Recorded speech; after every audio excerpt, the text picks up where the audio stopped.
I'm Clare, and this is my mate Anna. 10 years ago, Anna and I drove a Ford Fiesta 10,000 kilometres from the UK to West Africa.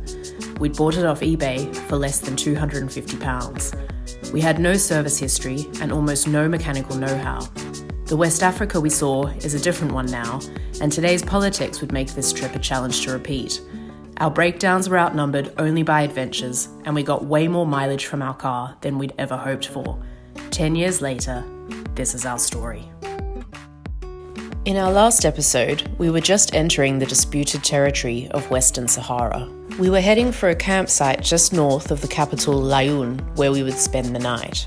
We had crossed no border post to get here from Morocco as a result of Western Sahara's complicated and still very much unresolved past. Unlike Morocco, Western Sahara had been colonized by Spain back in the day, not France. Notice where it sits in relation to the better-known Canary Islands. But when Spain pulled out in the 1970s, Morocco went in, despite a UN resolution declaring the right of the local Sahrawi people to self-determination. Years of fighting ensued, and a ceasefire was brokered in 1991, which should have resulted in a referendum on independence 6 months later. Even today, a decade after our own visit, this referendum still hasn't happened. Instead, Morocco got busy building a wall that runs the entire length of a territory the size of Britain. The result was to cut off opposing Polisario forces and Sahrawi people from the towns and resources of Western Sahara, as well as its coastline. Built from sand, scattered with forts, and reinforced with millions of landmines, this is the world's longest continuous minefield, which we would later need to navigate our way across to reach Mauritania. But all in good time. Kel with his Italian flag out front. Who else do we have? Some Volvo. Some hippie surfers with firewood on top of the car. Almost as good as Anna's stick of firewood yesterday, which may still be down there somewhere. No, I checked it. Oh, got shocked. It was time to refuel, watch our first Sahrawi sunset, brew roadside cups of tea, and get to our campsite. So, we're almost at the campsite, and we turn off the highway, and what do we see but Team Volvo. The exhaust system seems to have finally fallen off and has wrapped itself around the rear suspension. Look at that. But it was dark, and although spectators were many, permanent solutions were limited, and it would need to be dealt with properly in the morning. There he is. Oh. Yeah, banging on the ground. The Volvo would drive the rest of the way to the campsite, dragging its exhaust behind it, while we stopped for nothing. Other than to hone our skills at collecting firewood in barren deserts, of course. Ooh, what's that?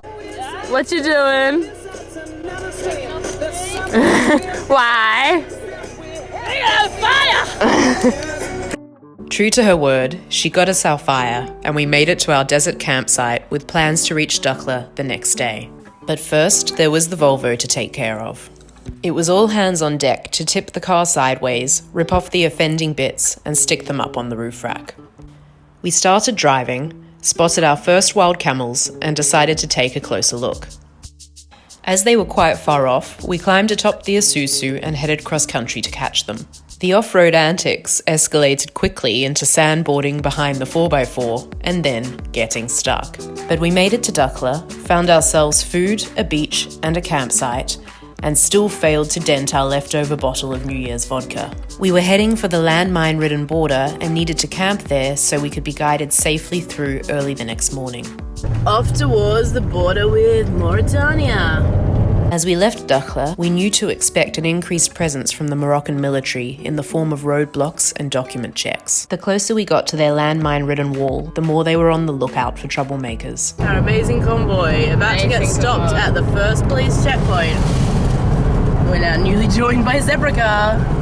And look, coastline. Very same coastline we had our amazing breakfast, or lunch I should say, of beer and chocolate on yesterday. Alright, police checkpoint up ahead. Once all the cars were through each checkpoint, we'd keep moving, and it wasn't long until we hit on our new catchphrase for the trip. We drove here.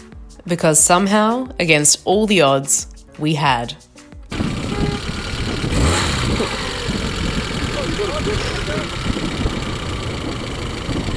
Not far from Dakhla, we had just enough time to stop at the Tropic of Cancer before pushing further south. It was crazy to think that this whole time we'd been driving parallel to the world's longest continuous minefield, and it was taking us days to do it. But it will surprise no one to hear that we were keeping ourselves entertained regardless. You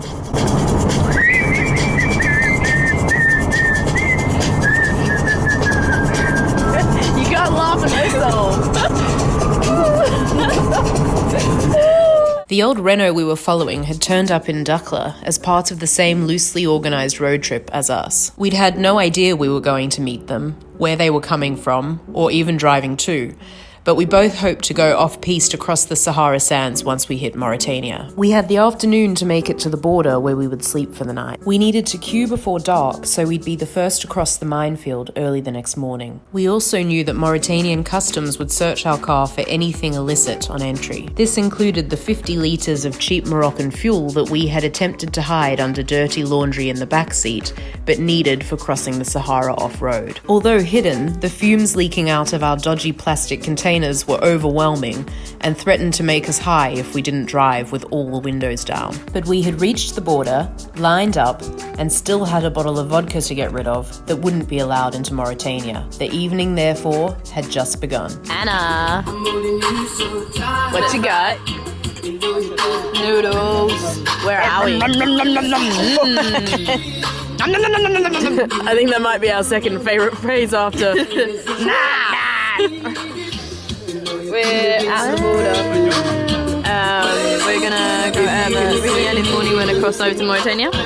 Yeah, and then Just be in Mauritania. and that's the amazing hotel at the border. Like football. Barefoot. Yeah, that was good, except for all the sharp rocks. Let's just take you on a walking tour of the car. First dent, Dave got a bit upset today when we decided to play bumper cars and kicked the dent into the side of the car.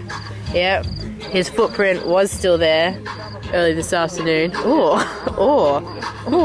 Now let me take you around this side. We have another dent here. That's from the Italian sports car flirting with the granny. They just can't get enough of her. Now where is it? Oh, look. Malicious damage to the wood veneer. Also Italian sports car. What do we got here? What's that you got there? Exeter. Clare. Tours. San Sebastian. Oh. Alicante. Tarifa. Yeah. Rabat. Yeah. Marrakesh. Yeah. Ayun. Yeah. Eller Ayun, som det heter på arabiska. Next spot.